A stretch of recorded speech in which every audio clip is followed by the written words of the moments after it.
Hola, hola para todos, ¿qué tal? Espero que se encuentren muy bien. El día de hoy quiero realizar una pequeña lectura de un texto que escribí y que tiene como objetivo llegar a todo tipo de personas, tanto a mis estudiantes de filosofía del Liceo Gabriela Mistral del municipio de La Virginia,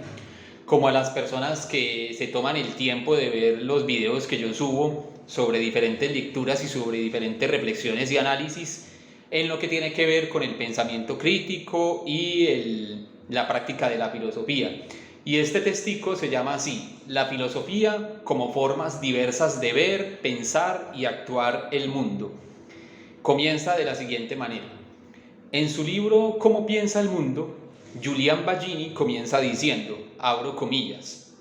una de las grandes maravillas inexplicadas de la historia humana es que la filosofía escrita comenzó a florecer enteramente, por separado, en regiones diferentes del planeta, más o menos por la misma época. Los primeros Upanishad,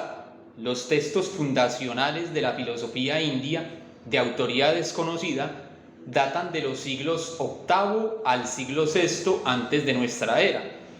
El primer gran filósofo chino, Confucio, nació en el año 551 antes de nuestra era, mientras que en Grecia el primer filósofo presocrático destacado, que es Tales de Mileto, nació en torno al 624 antes de nuestra era. La fecha de nacimiento tradicional de Buda le sitúa asimismo en el siglo VI antes de nuestra era, aunque los estudiosos creen hoy que probablemente no nació hasta alrededor del 480, también antes de nuestra era, por la misma época en que nació Sócrates como tal. Cierro comillas. Lo que esto nos muestra es que, a contrapelo de lo que tradicionalmente nos han enseñado en el bachillerato, en las universidades e incluso en la cultura de nuestras sociedades occidentales, la filosofía no apareció por primera vez en un solo lugar de la Tierra, sino que es una práctica humana que ha tenido lugar en diferentes culturas a lo largo de la historia, y que esta no es una invención ni una exclusividad de los antiguos griegos. De hecho, lo que nos muestra Baggini en el libro ya citado es que la filosofía ha configurado la vida humana, es decir, las formas en que vivimos, nuestras creencias, valores y cómo nos definimos en nuestro yo. Pero la mayoría no es consciente de esto, es decir, no saben que sus vidas están construidas en gran medida a base de principios filosóficos. Por otro lado, la filosofía occidental ha gozado de la mayor importancia entre nosotros, a tal punto que otras filosofías o han sido poco abordadas o incluso ni siquiera se toman en cuenta, tanto en nuestra formación como en el conocimiento de su estatus. Las diferentes formas de practicar la filosofía de las sociedades humanas, sean estas orales y o escritas, son formas culturales de cada una de ellas y contribuyen en la construcción de los estilos de vida de los que la habitan. Al estar inscritos o pertenecer a una cultura específica y singular, con la cual nos construimos como individuos, se nos hace difícil el conocer, entender y respetar otras culturas cuyos principios filosóficos difieren de los nuestros, como sería por ejemplo el caso de las filosofías orientales, las filosofías del continente asiático, de China, India, Japón, todo esto,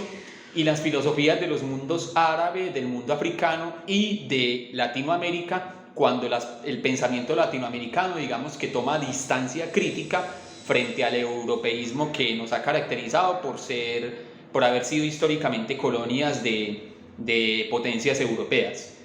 Volviendo a Baggini, nos dice, abro comillas nuevamente: el viaje por las filosofías del mundo nos brinda la oportunidad de cuestionar las creencias y las formas de pensar que damos por sentadas. Al lograr un conocimiento mayor de cómo piensan los demás, puede que lleguemos a estar menos seguros de los conocimientos que creemos poseer, lo cual supone siempre el primer paso hacia una comprensión mayor. Viajar por las filosofías, cierro comillas, viajar por las filosofías del mundo tiene mucho en común con el viajar y conocer distintos lugares del planeta, algo que por ejemplo se ha vuelto común en los últimos tiempos con el turismo, con la apertura al turismo y la generalización del turismo, algo que yo por ejemplo también hago. ¿Por qué tiene mucho en común con ese tipo de viajes turísticos? Porque nos da una apertura mental y corporal hacia otros estilos de vida, lo cual significa que se ensancha o se abre nuestra mente y nuestro espíritu y nos permite reconocer que los humanos no manejamos una verdad universal, única, inmutable y aceptada por todos. Y ese reconocimiento de las singularidades humanas nos conduce al acto liberador de no cerrarnos sobre las ventanas y los muros de las casas de nuestra cultura natal y permitir la entrada de los aires de otras culturas, sin que ello implique el ser barridos por ellas o el dejar que esas culturas sustituyan por completo lo que nos ha identificado a nosotros. Como bien decía el pensador indio Mahatma Gandhi, la apertura al diálogo intercultural es hoy en día urgente ante los acontecimientos críticos que estamos viviendo en el mundo globalizado del mercado y del consumo. Estamos en una época donde abundan las tecnologías de la información y de la comunicación, que nos dan acceso sin precedentes a todas las culturas, informaciones y demás, pero paradójicamente, en lugar de facilitar ese diálogo crítico y esa apertura a otras posibilidades de vida, se han convertido en los usos que nosotros le damos en instrumentos de manipulación de lo que pensamos y lo que hacemos, ya que en general están bajo el control de los intereses económicos y políticos del mercado que los usan para eso precisamente. El mundo globalizado paradójicamente ha cancelado su globalización, es decir, su apertura a mundos posibles, y nos ha encerrado en la caverna del mundo unidimensional del dinero, del consumo ininterrumpido de cosas, de la depredación del planeta y de la satisfacción ininterrumpida de las ambiciones de unos pocos individuos que acaparan la mayor parte de lo que este mundo perverso produce.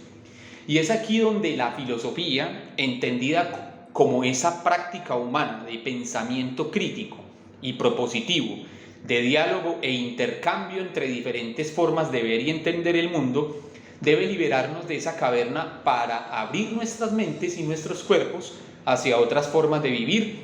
y de relacionarnos con el planeta en que habitamos. Tenemos mucho que aprender de una gran cantidad de culturas y de filosofías que no hemos visto, ya sea porque no hemos querido o porque las formas de poder que nos dominan no nos lo han permitido. Muchas gracias por su atención y espero que les haya gustado.